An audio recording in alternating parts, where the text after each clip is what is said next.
Jubilee, Azimio, Azimio. Hey, hey, hey. Hayawi, hayawi, hayawi, hayawi, hayawi, hayawi. Walisema haitawezekana, haitawezekana, lakini wana Jubilee na wana Azimio wakawajibu ya kwamba ina na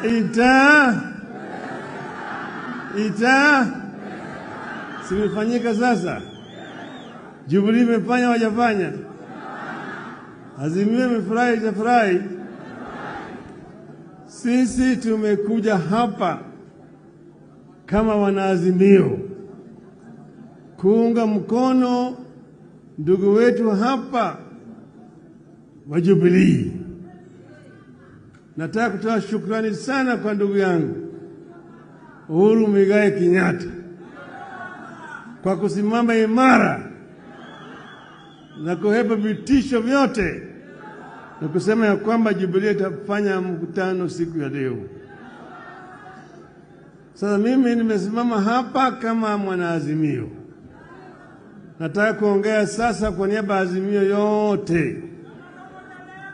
Kuna maneno ambayo mimi nataka kuongea na wale wengine huko. Nitaongea kwanza kwa Kimombo ili wasikie vizuri. Baadaye nitafanya Kiswahili kidogo. On behalf of Azimio, I am honored to join you at this special National Delegates Convention of Jubilee Party, which also serves to kick off the rejuvenation of all Azimio parties. As a coalition, we recognize that we are only as strong as our constituent parties. A strong Jubilee is therefore a strong Azimio. Two, let me take this early opportunity to thank members of Jubilee Party for the passion with which they embraced my campaign and the votes they cast for me as presidential candidate in the face of monumental fraud and lies. I don't take it for granted that millions of voters woke up at dawn in Mount Kenya and other parts of the country, lined up for hours and trusted me with their future by voting for me. I urge you not to give up on that dream of a regime governed by empathy for citizens, honesty, and accountability, as opposed to the lies Kenya Kwanza sold and continued to sell. The Jubilee Party carries a special significance to us in Azimio precisely because of attacks it has endured and efforts of the state to kill or co-opt it forcibly into Kenya Kwanza. Should Jubilee be subdued, multi-party democracy will be under serious threat in our country. Accountability will be severely compromised. Uncouth manners and barbaric politics will be cemented in huge sections of our land where leaders with such credentials want to hold sway. The end game is for Kenya Kwanza in its scheme against Jubilee is to give itself a supermajority in Parliament that will enable it to amend the Constitution towards its desired goals, including possible removal of presidential term limits. In this, the regime is working on a well-trodden path. Kenya Kwanza is working on an arrangement similar to that of 1964 that saw KADU walk across the aisle and join KANU without its members of parliament having to seek fresh bandits. Kenya Kwanza want to ensure Jubilee as a party does not continue to exist on this side of the aisle. They want Jubilee dead in the same way KADU did, after which Kenya Kwanza will try to enact the train of events that saw Kenya become a de facto one-party state from 1969 before being made a de jure one-party state one afternoon in 1982.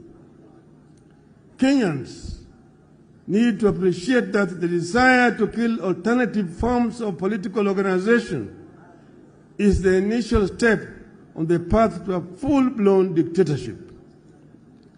Next will be a freeze in the people's participation and representation in political affairs of the nation. Next, the rate of participation in critical national activities like voting will diminish. By 1983, as we entered the peak of years of a single-party dictatorship in Kenya, voter turnout stood at a mere 30%. It is therefore upon us, the parties and those who have this hindsight of history, to ensure that what happened once does not happen twice. While those in government may think they will be insulated should the regime succeed in destroying multi-party systems, history tells us that as soon as the regime in power succeeds in killing opposition, it will turn inwards and kill debate and dissent within its own ranks. The governing party will become a tool of the office of the president to manage opposition from within and without. When that happens, only one voice will matter, that of the president. Even those politicians who now think they wield power in the government party will not know where they lost the plot. The people trying to kill or take over Jubilee and hand it over to Kenya Kwanza may not be fully aware of the complex schemes being plotted by their sponsors. They are mere pawns in a game that will eventually consume them. Kenyans will recall that one afternoon in 1982, a few excited members of parliament set and approved the making of Kenya a one-party state. Those excited men and women who voted aye that afternoon in 1982 thought they were punishing other people. A number of them became the very first victims of the snares they thought they were laying for others. Which is why Jubilee's war toward of Kenya Kwanza must be the war of every Kenyan who treasure freedom, the rule of law, and respect for human rights, including the right to associate and to hold and express views freely. I must commend Jubilee Party for remaining strong, focused in the face of sustained state-sponsored onslaught. I am happy that the party recognizes its responsibility to Kenyans to defend and sustain our hard-won multi-party system. More importantly, I commend the Jubilee Party for continuing to fight for lowering of cost of living, electoral justice, inclusivity in appointment in public office, and abolition of excessive taxation of Kenyans. I want to assure you that we will fight this battle together and we will win it together. Failure is not an option. Failure is not an option. As we push for respect for political parties, I want to make a heartfelt call on our country to respect leaders who have served our nation and handed over the baton to others. In the recent months, we have seen very uncouth, very primitive, and unwarranted attacks on the person and property of His Excellency Uhuru Kenyatta and his family, including the founding president, Mr. Jomo Kenyatta. Shame on them. nothing could be more uncouth than what we have witnessed in this regard, especially when it comes from men and women who call themselves leaders, who expect to be respected once they retire, unless they plan to die in office. I must commend my brother and our fourth president, Uhuru Kenyatta, for the dignity and decorum with which he has borne the insults and abuses for the sake of the stability of the nation, the peaceful coexistence of Kenyans, and the dignity of Kenya's presidency. I personally thank Uhuru for choosing to fly high when they have hit an extreme low. I call for respect of retired leaders, not because Uhuru is with us in Azimio. I say it because it is what I believe in. It is what civilized people should do and believe. It is what happens in civilized nations. Kenyans will recall that when NAC took power in 2002 and excited cabinet ministers bayed for the blood of the then retired President Daniel Arap Moi, I said no. I said no to the intended frustration of a man who had held various leadership positions right from before independence, ending up as our president for 24 years. As I said when we launched Azimio in Nakuru on 16th of August 2021, you must cleanse this land of the spirit of anger and bitterness, revenge and entitlement that the presidency continues to ooze. You must also build electoral systems that are resilient, transparent, accountable, and respect the wishes of the voters as expressed at the ballot. We believe that when leaders and governments lack popular support, as is presently the case, accountability, empathy, democracy, and good governance cannot be expected, and the nation cannot move forward. This is the tragedy that afflicts this country today. It is the reason enough for that well-known primitive voice in Kenya Kwanza to stop losing sleep over an imaginary handshake. Kenya Kwanza is too shady to be embraced.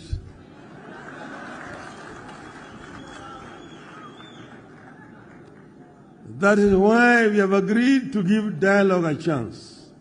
We embrace the talks to secure a good deal for Kenyans, and if the deal will not be forthcoming, Kenyans can be sure we will not pursue vain dialogue. Those who want to take over Jubilee are the same ones who live in the mortal fear over their positions and political future. They are the ones living in the nightmare of a handshake nobody is interested in. They want to destroy Jubilee not because it is weak, but because they recognize Jubilee is a force now and could be an even bigger force and a threat in the years ahead. I urge you to stay focused in creating an atmosphere that will allow the country to take a critical look at traditions and institutions with a view to creating an atmosphere for constitutionalism to take off and thrive. I therefore encourage you to implement the resolutions of this convention with the confidence that the full force of Azimio la Umoja is covering your back. God bless Jubilee Party. God bless Azimio. God bless Kenya.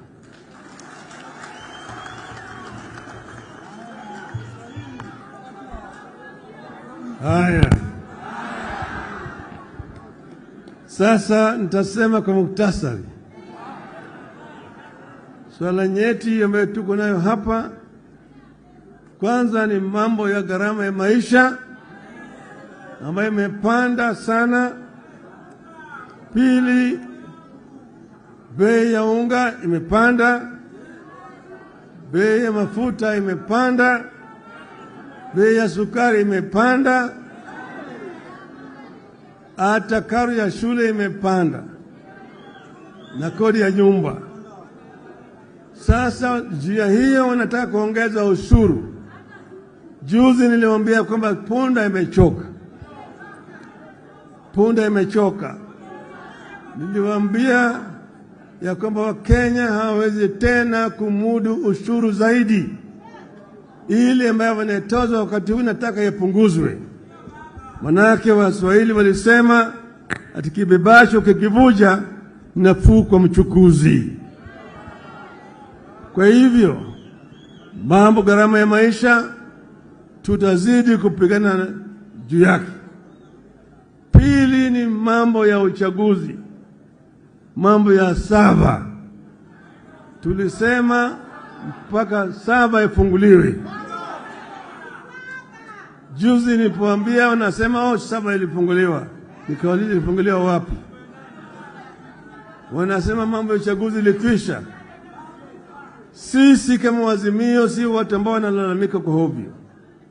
Muliona hapa Bomas of Kenya kulikuwa na makomishina 7, Chebushetha na wengine na wawili na wengine 4. 4 walisema la, yale matokeo ya bwana Chebukati hayako kwa kweli. Walisema namna hiyo, mpaka wakatoka pale wakaenda kule Serena Hotel wakatoa taarifa tofauti na yale ya bwana Chebushetha.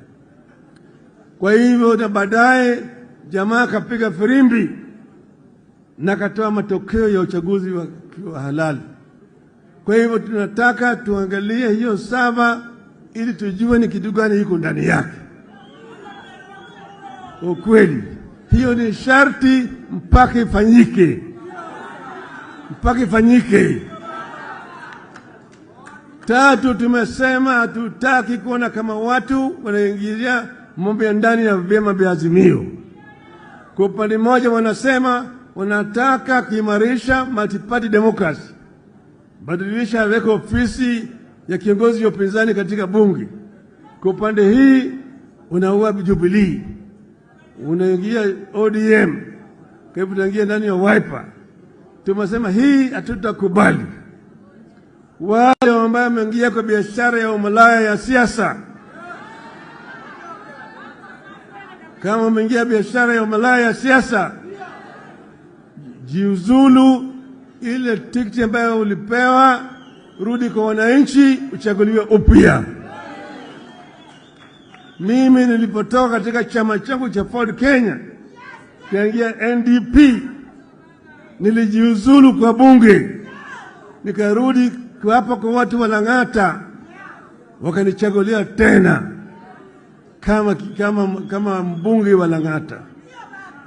Wengi walitoka namna hiyo. Marehemu Dr. Protas huko Kisii, Likoa, Umanyi, Shamala, Apili Wawire, Aniri na kadhalika. Wengi walijirudi katika uchaguzi. Kwa hivyo tunasema badala ya kuchukua Jubilee uende naye katika Kenya Kwanza, toka kwenda peke yako, nasimama na chama ya Kenya Kwanza au UDA, tuonane na wewe kwa kiwanja. Mwisho wamesema Kenya ni kampuni ambayo kuna hisa, ati wengine wakuna hisa mingi zaidi, wengine wana kidogo, wengine hawana. Swali ni kwamba kama kuna Wakenya ambaye hawana hisa, wanafanya nini Kenya? Unafanya nini Kenya? Kama hatuna hisa, unatutoza ushuru ya sababu gani?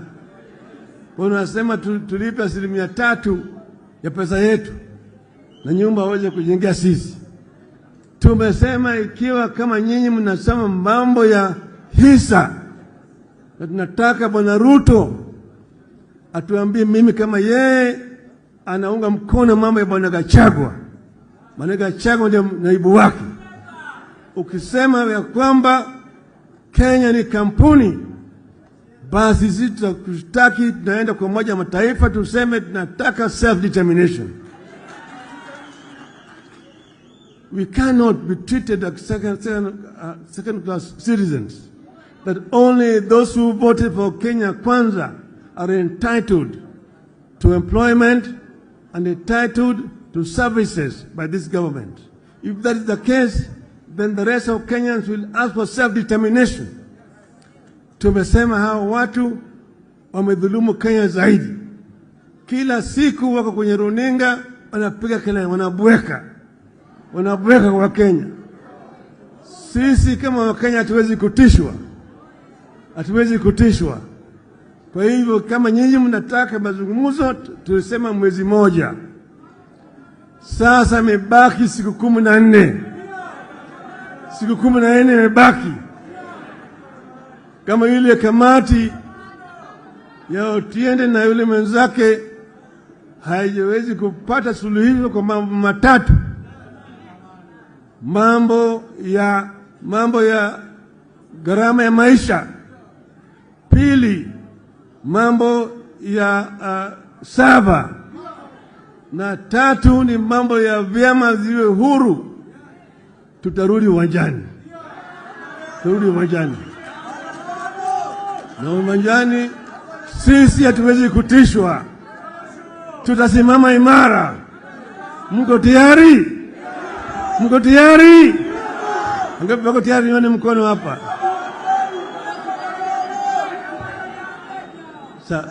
Hawa walisema wao ni watu wa hasla. Sasa lugha ya hasla sasa imepotea. Hawataji mambo ya hasla tena hata kidogo. Wanaongea juu ya wadosi peke yake. Na wale wadosi ambao wanaongea juu yao ni wale ambao wanaiba rasilimali yetu. Umeona kashfa kila siku. Mambo hii ya ati neti ya umbu pale. Ni nani yuko pale? Si mnajulikana? Bwana Richieta na watoto wake. Watu tunajulikana. Mambo ya sukari.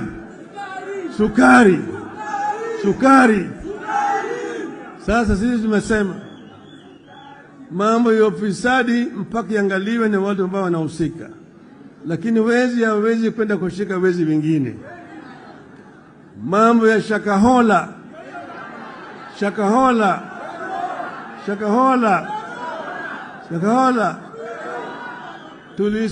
Tuliona Bwana Makenzi katika Ikulu. Walikuwa naomba pamoja. Shakahola ni State House Annex. Wale hawezi kufanya uchunguzi ya Shakahola. Ndio niwaambia Bwana Ruto, wewe koma kabisa, huna uwezo wa kuunda tume ya kufanya uchunguzi, wewe ni mshukiwa.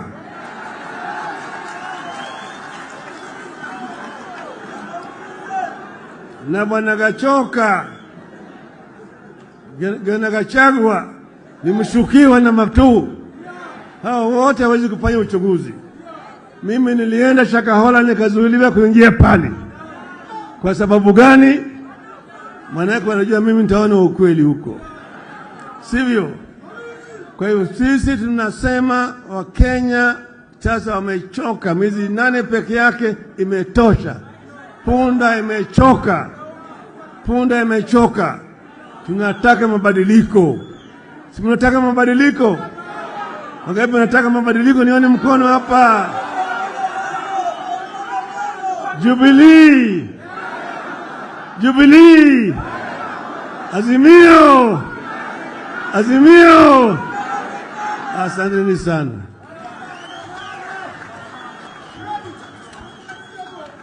Asante sana baba. Asante sana baba Raila Amollo Odinga. Tumesikia hotuba zote na ni shukrani kubwa. Asanteni sana. Nataka kumuita mama Mheshimiwa Shebesh.